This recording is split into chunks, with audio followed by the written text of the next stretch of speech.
முதல் கடவுள் பிள்ளையாரை கும்பிட்டு தேர் இழுக்க ஆரம்பிக்கலாங்கிறதுக்காக தோப்புக்கரணம்லாம் பலமாக போட்டு கும்பிட்டுக்கிட்டு இருந்தேன். இல்லை ஃபாஸ்ட் ஃபார்வர்டிங்கில் போட்டிருக்கேன், பார்த்துட்டு சிரிக்காதீங்க. பொறுமையாக 3 தோப்புக்கரணம் போட்டேன்.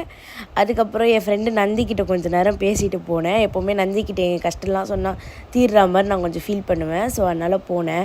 வெளில போய் பிரசாதம் வாங்கி சாப்பிட்லான்னு பார்த்தா செம்ம கூட்டம். இந்த கூட்டத்தில் நான் தேர் முடிஞ்சதுக்கப்புறம் தான் நம்மளால் தேர்கிட்ட போக முடியும்னு சொல்லிட்டு போயிட்டேன். அங்கேருந்து கிளம்பி வேகமாக தேர்கிட்ட நடந்து போயிட்டு இருந்தேன். பின்னாடி தான் கோயில் இருக்குது. இங்கே தான் தேர் போயிட்டுருக்கு. ஒரு 100 மீட்டர்ஸ் டிஸ்டன்ஸில் தான் நம்ம கவர் பண்ணிக்கிட்டு இருக்கோம். இப்போ வாங்க நம்ம தேர்கிட்ட போகலாம்.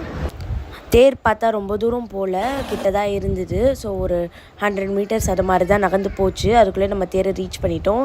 இவர் தான் மன்னடி மல்லிகேஸ்வரர். எனக்கு ரொம்ப ஃபேவரட். சிவன் பக்தர் ஆனதுக்கு இவரும் ஒரு காரணம் தான். அதனால் சரி இவரை கொஞ்ச நேரம் பார்த்துட்டு இவர்கிட்ட என் வேண்டுதல் எல்லாமே சொல்லிவிட்டு அங்கே